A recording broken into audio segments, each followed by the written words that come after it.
Hello everyone, welcome to free study. 18 जून 2021 के current affairs आज हम करेंगे यूपीएससी को ध्यान में रखते हुए। क्विज एंड मेंस के क्वेश्चंस आप इनसाइट्स आईएएस की वेबसाइट पर जाकर प्रैक्टिस कर सकते हैं। वीडियो देखने से पहले आप चैनल को सब्सक्राइब ज़रूर करें, वीडियो को ज़्यादा से ज़्यादा लाइक करें, शेयर ज़रूर करें। देख लेते हैं आज हम क्या क्या पढ़ने वाले हैं। सबसे पहले हम जीएस पेपर 2 में देखेंगे पब्लिक अकाउंट्स कमेटी के बारे में। डब्ल्यूएचओ का क्या ट्यूबरक्लोसिस प्रोग्राम है, आसियान का डिफेंस मिनिस्टर्स मीटिंग प्लस क्या है, एडीएम प्लस एडीएम प्लस जिसे कहते हैं। जीएस पेपर 3 में देखेंगे चेन्नई से लेके कन्याकुमारी तक जो इंडस्ट्रियल कॉरिडोर है। इनलैंड वेसल्स बिल के बारे में देखेंगे, डीप ओशियन मिशन के बारे में देखेंगे। फैक्ट्स फॉर प्रीलिम्स में देखेंगे जीआई सर्टिफाइड जलगांव बनाना, ब्रिक्स की नेटवर्क यूनिवर्सिटी, ड्रोन क्या वो मैंडेटरी है सभी नेशनल हाईवे प्रोजेक्ट्स के लिए। Then national maritime heritage complex के बारे में देखेंगे, आदि प्रशिक्षण पोर्टल देखेंगे, वाइवा टेक देखेंगे। ओके, सबसे पहले देखते हैं पब्लिक अकाउंट कमेटी। ये आपने लक्ष्मीकांत की बुक में पढ़ा होगा। एंड इस बार पार्लियामेंट की जो पब्लिक अकाउंट कमेटी है उन्होंने इस साल के लिए अपना एजेंडा जो है वो डिसाइड कर लिया है। एक कॉन्सेंसस तो नहीं बन पाया था, लेकिन फिर भी जो सब्जेक्ट था मीन्स टॉपिक जो था, जैसे कि वैक्सीन का कैसे प्रोडक्शन होगा, कैसे डिस्ट्रीब्यूशन होगा, तो ये एक्सेप्ट नहीं हो पाए थे। एक मीन्स सभी जो लोग थे वो एक राय पर सहमत नहीं हो पाए थे। तो अब ये कहा गया है कि जब तक कोई भी कंसेंसस नहीं होता सभी मेंबर्स के बीच में, तो अब इस सब्जेक्ट को ज़्यादा डेलिब्रेट ना किया जाए। तो पब्लिक अकाउंट कमेटी हर साल बनाई जाती है। कितने मेंबर्स होते हैं? 22 होते हैं। ठीक है, 15 लोकसभा से, 7 राज्यसभा से। एक साल के लिए बनाई जाती है। ठीक है, एक साल, क्योंकि देखिए हर साल बनाई जा रही है तो एक साल ही मेंबर्स का टर्म होगा। जो चेयरमैन होते हैं उसे अपॉइंट करते हैं स्पीकर ऑफ लोकसभा। ध्यान रखिएगा, चेयरमैन स्पीकर ऑफ लोकसभा नहीं होते, चेयरमैन को अपॉइंट करते हैं स्पीकर ऑफ लोकसभा। 1967 से जो चेयरमैन हैं वो ऑपोजिशन से सिलेक्ट किए जाते हैं। मेन काम क्या होता है पब्लिक अकाउंट कमेटी का? पब्लिक अकाउंट कमेटी का मतलब क्या है कि जो भी ऑडिट रिपोर्ट कैग लेकर आएगा, कंट्रोलर एंड ऑडिटर जनरल लेके आएंगे, तो उसको एग्जामिन करना पब्लिक अकाउंट कमेटी का पार्ट है। अब थोड़ा सा इसका हिस्टोरिकल बैकग्राउंड के बारे में जानते हैं। सबसे पहले ये 1921 में बनी थी, क्योंकि 1990 में मॉन्टेगू चेम्सफोर्ड रिफॉर्म्स आए थे। अब इसके लिमिटेशन क्या है? लिमिटेशन सेम आपको पॉलिटी की जो लक्ष्मीकांत बुक है उसमें भी मिल जाएंगे।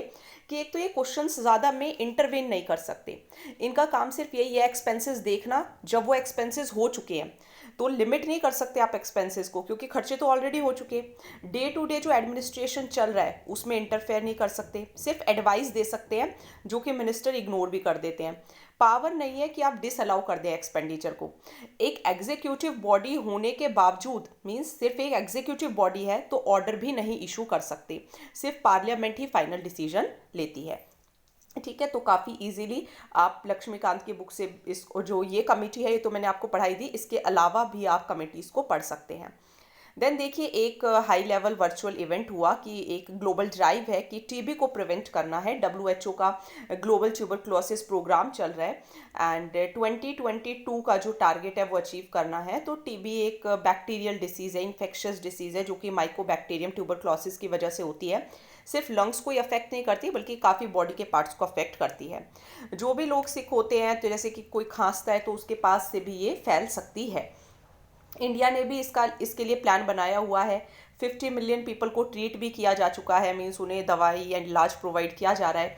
टीबी प्रिवेंटिव ट्रीटमेंट भी चल रहा है। एक हाई लेवल मीटिंग टारगेट भी बनाई गई है कि हमें 40 मिलियन लोगों को टीबी ट्रीटमेंट स्टार्ट करना है एंड 30 मिलियन जो है वो ग्लोबली में रिमेनिंग 18 मंथ्स के अंदर। देन देखिए एक सब नेशनल सर्टिफिकेट, ये पॉइंट मैं आपको दोबारा बता देती हूँ। देखिए एक यूएन हाई लेवल मीटिंग का टारगेट है कि जब टीबी ट्रीटमेंट स्टार्ट हो तब 40 मिलियन लोगों को टारगेट करना है एंड फिर उसके बाद जो 1.5 साल बच जाएगा तब 30 मिलियन लोगों को टारगेट करना है, मीन्स उन्हें इलाज प्रोवाइड कराना है। एक सब नेशन सर्टिफिकेट है स्टेट्स एंड डिस्ट्रिक्ट्स के लिए, मीन्स जो अच्छा काम करेगा तो उनको ये स्टेट्स को प्रोवाइड किया जाएगा सर्टिफिकेट, ताकि वो प्रोत्साहित हो। अब ये थोड़ा आप मेंस में भी लिख सकते हैं कि जो टीबी रिपोर्ट 2019 की आई थी तो 20 लाख के करीब पेशेंट्स हैं, 14% इंक्रीज हुए हैं। जो मिसिंग केसेस हैं वो कम हुए हैं। ठीक है, ये ध्यान रखिएगा। प्राइवेट सेक्टर के नोटिफिकेशंस बढ़े हैं, ये परसेंटेज मत ध्यान रखिए, ये ध्यान रखिए प्राइवेट सेक्टर के नोटिफिकेशंस बढ़े हैं। जो बच्चे टीबी से ठीक हुए हैं वो भी बढ़े हैं, एचआईवी जो टेस्टिंग है वो भी बढ़ी है, इम्प्रूवमेंट हुई है। ठीक है, तो सिर्फ किस में कमी हुई है, जो मिसिंग केसेस के जो नंबर है उनमें क्या हुई है, डिक्रीज हुए हैं। ओवरऑल हर चीज़ इंक्रीज हुई है, पेशेंट्स भी इंक्रीज हुए हैं। चलिए नेक्स्ट देखेंगे ASEAN defence ministry meeting plus, जिसको एडीएम प्लस भी कहा जाता है। तो ये 15वीं मीटिंग थी जो कि हुई, इसको होस्ट किया ब्रूने ने। ठीक है, तो ए के बाद बी आता है, ऐसे आप ध्यान रख सकते हैं। तो ये आपको ध्यान रखना है। मेन एम यही रहता है कि ओपन लुकिंग होनी चाहिए, आउटवर्ड लुकिंग होनी चाहिए। 2007 में ये डिसाइड किया गया था कि एडीएमएम प्लस बनाया जाएगा। तो इसके अंदर आसियान है और 8 और कंट्रीज़ हैं जो कि पीस के बारे में, स्टेबिलिटी एंड डेवलपमेंट के बारे में बात करते हैं। अब ये 8 कौन है, देखिए 8 कौन कौन है, Australia, China, India, Japan, New Zealand, Republic of Korea, Russia and USA. अगर आप देखेंगे तो जो पैसिफिक ओशियन है उसके जो ये वाली साइड है ना, मोस्टली ये कंट्रीज़ हैं। ठीक है, और यूएसए भी है इसके अंदर, तो ये आपको ध्यान रखना है। एंड मेन एम इनका क्या है, मेन एम यही है कि ट्रांसपेरेंसी बढ़े, कॉपरेशन बढ़े, मैरीटाइम सिक्योरिटी हो, टेररिज्म नहीं होना चाहिए। ठीक है, ध्यान रखना इसके अंदर पाकिस्तान नहीं है। ओके, देन एक दूसरे को असिस्ट कर सकें, डिज़ास्टर में रिलीफ प्रोवाइड कर सकें, पीस कीपिंग ऑपरेशंस चला सकें। एंड 2013 में एक ह्यूमैनिटेरियन माइन एक्शन को भी इंक्लूड किया गया था। ये आप देख सकते हैं। आसियान की कौन कौन सी कंट्रीज़ हैं ये आप लिखिएगा कमेंट सेक्शन के अंदर। 10 कंट्रीज़ हैं, तो बहुत ईजी है। अगर आप मैप में एक बार उसको देख लेंगे ना तो आपको बहुत अच्छे से पता चल जाएगा। इसके अलावा ये मैंने आपको बता दिए हैं एडीएमएम में प्लस कौन कौन है। देखिए ऑस्ट्रेलिया हो गया, China, India, Japan, Republic of Korea, New Zealand, ठीक है, Russia, US and European union भी यहाँ पर है। ठीक है, चलिए अब देखते हैं चेन्नई से लेकर कन्याकुमारी तक एक इंडस्ट्रियल कॉरिडोर जो है वो तमिलनाडु के अंदर बना है, क्योंकि चेन्नई भी आपका तमिलनाडु के अंदर ही है। तो ये ईस्ट कोस्ट इकोनॉमिक कॉरिडोर का पार्ट है, ये ध्यान रखिएगा, ईस्ट कोस्ट का पार्ट है, वेस्ट बंगाल से लेके तमिलनाडु तक। इंडस्ट्रियल कॉरिडोर क्या होता है, मीन्स एक ऐसा कॉरिडोर जहाँ पे इंडस्ट्री से रिलेटेड काफ़ी इंफ्रास्ट्रक्चर एंड डेवलपमेंट की बात होती है। यहाँ पे रेल, रोड सबको कनेक्ट किया जाता है, हैंडलिंग इक्विपमेंट होते हैं, जैसे कि कोई सामान आता है जाता है तो उसको उतारने चढ़ाने के लिए जगह होना, एयरपोर्ट्स का लिंकेज होता है, स्पेशल इकोनॉमिक रीजन्स होते हैं, लॉजिस्टिक पार्क्स होते हैं, नॉलेज पार्क्स होते हैं। ठीक है, टाउनशिप्स, रियल एस्टेट, इन सब पर ध्यान दिया जाता है।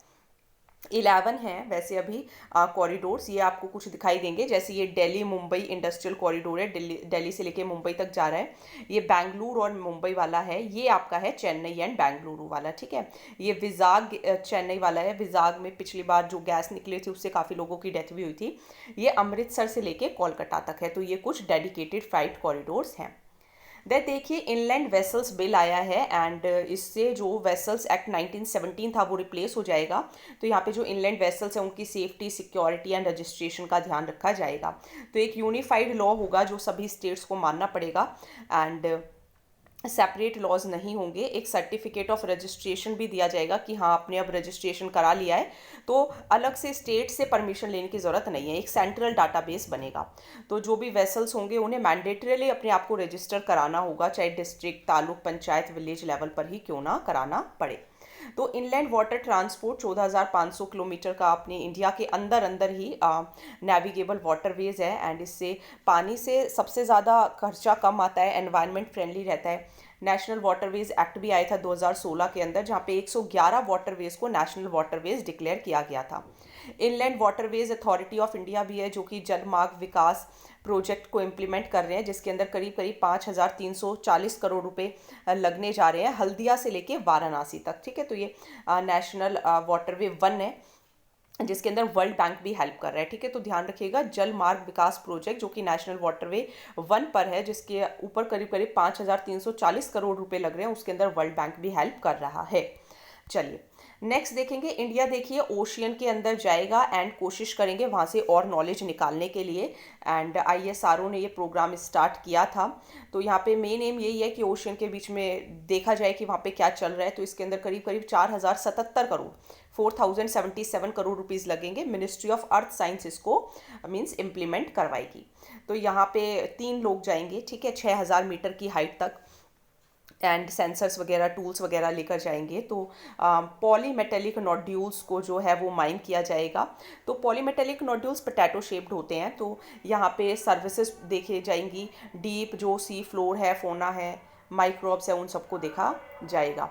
ठीक है, एक और आपको ध्यान रखना है, एक है ocean thermal energy conversion desalination plants, क्योंकि ओशियन से जो काफ़ी सारे जो पानी होता है उसको डीसैलिनेट करके पीने लायक पानी बनाया जाता है। ठीक है, तो इसको इसके बारे में भी पढ़ा जाएगा। चलिए, तो इस मिशन से क्या होगा, मिशन से यही होगा कॉन्टिनेंटल शेल्फ, ये अगेन आप एक ज्योग्राफी की जो क्लास 11th की बुक है उसके अंदर देख सकते हैं। जैसे कॉन्टिनेंटल शेल्फ होता है, फिर कॉन्टिनेंटल स्लोप होता है, फिर ट्रेंचेस आ जाते हैं। तो इस तरीके से इनको देखा जाएगा। ठीक है, सेंट्रल इंडियन ओशियन बेसिन के अंदर। तो इंडिया की जो सेंट्रल ओशियन बेसिन है उसके अंदर हमें कितना एरिया अलॉट है, 75,000 किलोमीटर स्क्वायर। किसके अकॉर्डिंग, यूएन इंटरनेशनल सी बेड अथॉरिटी के अकॉर्डिंग, कि हम यहाँ पे पॉलीमेटेलिक नोड्यूल्स को एक्सप्लोर कर सकते हैं, जैसे आयरन, मैंगनीज, निकल, कोबाल्ट। तो 10% भी अगर हम रिकवर कर पाते हैं तो उससे अगले 100 साल तक की जो हमारी एनर्जी रिक्वायरमेंट है वो फुलफिल हो सकती है। तो ये इसलिए इंपॉर्टेंट है। ठीक है, तो ये पॉइंट सबसे इंपॉर्टेंट है जो कि आपको ध्यान रखना है। फैक्ट्स फॉर प्रीलिम्स के अंदर जीआई सर्टिफाइड हो चुके हैं जलगांव बनाना, 2016 में ही हो चुके थे। एंड ये आपका महाराष्ट्र के अंदर है। तो इंडिया जो है वो वर्ल्ड लीडिंग प्रोड्यूसर है बनाना का, 25% हम प्रोड्यूस करते हैं, जिसमें अकेले ही ये कुछ स्टेट्स आपको देखने को मिलेंगे, आंध्र प्रदेश, गुजरात, तमिलनाडु, महाराष्ट्र, केरला, उत्तर प्रदेश, बिहार, मध्य प्रदेश, जहाँ से 70% केले प्रोड्यूस होते हैं। देन देखिए, BRICS, Brazil, Russia, India, China, South Africa की एक नेटवर्क यूनिवर्सिटी बन रही है कि हायर एजुकेशन पर ध्यान देना है। इंडिया की तरफ से आईआईटी बॉम्बे इसको लीड करेगा। सभी जो नेशनल हाईवे प्रोजेक्ट्स हैं उनके लिए जो ड्रोन सर्वे है वो मैंडेटरी हो गया है, कि ड्रोन से निगरानी की जाएगी एंड देखा जाएगा। ठीक है, तो इसको डाटा लेक भी कहा जा रहा है। देन देखिए, नेशनल मैरीटाइम हेरिटेज कॉम्प्लेक्स। तो यहाँ पे जो ministry of port, shipping and waterways and ministry of culture, नाम ध्यान रखिएगा मिनिस्ट्रीज का। तो लोथल आपकी इंडस वैली सिविलाइजेशन भी है, एंड वहाँ पर ये मीन्स एक एमओयू साइन हुआ है कि यहाँ पर, क्योंकि टूरिस्ट की तरफ से, क्योंकि ये एक एंशियंट लोथल सिटी थी जहाँ पे इंडस वैली सिविलाइजेशन थी, तो यहाँ पर क्या होगा, टूरिज्म भी बढ़ेगा। तो इसलिए ये एक नेशनल मैरीटाइम हेरिटेज कॉम्प्लेक्स जो है वो बना, उसके थ्रू यहाँ पे क्या की जाएगी, डेवलपमेंट की जाएगी। देन देखिए, आदि प्रशिक्षण पोर्टल। तो ये जो सभी ट्रेनिंग प्रोग्राम्स हैं, चाहे वो ट्राइबल रिसर्च इंस्टीट्यूट्स का हो, मिनिस्ट्री का हो, ट्राइबल स्टूडेंट्स की जो नेशनल सोसाइटी फॉर एजुकेशन है वो हो, तो ये उसके लिए पोर्टल बनाया गया है कि सभी ट्रेनिंग प्रोग्राम्स यहाँ से मिल जाएंगे। देन देखिए, वीवा टेक। तो वीवा टेक यूरोप के अंदर सेटअप किया गया है, एंड अब इवेंट्स यूरोप में हो रहे हैं। ठीक है, लास्ट ईयर जो थे, हर साल जो 2016 से पेरिस में हो रहे थे। तो यहाँ पर क्या है, एक है पब्लिसिस्ट ग्रुप। पब्लिसिस्ट ग्रुप क्या होता है, जो एडवर्टाइजिंग मार्केटिंग का काम करता है। लेस इकोस क्या होता है, जो कि फ्रेंच मीडिया ग्रुप है। तो यहाँ पे क्या हो रहा है, टेक्नोलॉजी में नई नई इनोवेशन करना। ठीक है, स्टार्टअप का इकोसिस्टम अच्छा करना, नए नए जो स्टार्टअप्स बनते हैं उनका कॉन्टेस्ट कराना, अवार्ड्स वगैरह देना, डिस्कशंस करना। तो ये सिंपल एक डिजिटल है और एक स्टार्टअप इवेंट है। So finally current affairs done, hardly 15 and 20 minutes. अगर आप डेली इनको साथ साथ में शॉर्ट नोट्स भी बनाते हैं, आपके current affairs well and prepared रहेंगे। No need to listen any other thing. ठीक है, इसके अलावा आप मेंस के क्वेश्चन इनसाइट्स आईएएस की वेबसाइट पे जाके प्रैक्टिस कीजिए, क्विज करके देखिए, आपके करंट अफेयर्स डन है। So thank you so much. Video को शेयर ज़रूर करेंगे आप सभी। Okay, so thank you.